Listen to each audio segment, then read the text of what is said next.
जय माँ समले मुई सुनीता भोई सरसरा सरपंच।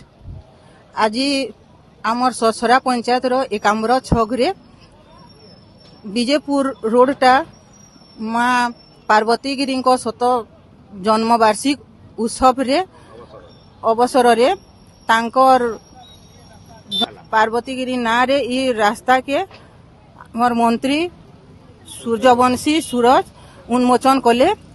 आमे आमर अंचलवासी समस्ते खुशी हूँ।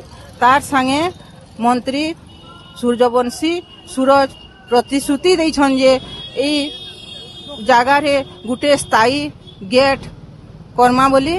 तार संगे एकाम्र छक सरसरा पंचायत एकाम्र छक रे माँ पार्वती गिरींकर प्रतिमूर्ति स्थापन कर्मा बोली प्रतिश्रुति देछन। सेतुर लगी आमे समस्ते बहुत खुशी अछू आउ तांकू धन्यवाद जनाऊँ। आज माँ पार्वती गिरींकर जेन अवदान अच्छे आमर अंचलवासी तांकर लगी आमर बरगढ़ ओडिशा सारा भारत रे तांकर ना रे आमे बरगढ़टा परिचित हला। सेतुर लगी आमे समस्ते तांकर जेन अवदान अच्छे सेतुर लगी तांकू सत प्रणाम करूछू आ तांकू धन्यवाद अर्पण करूछू।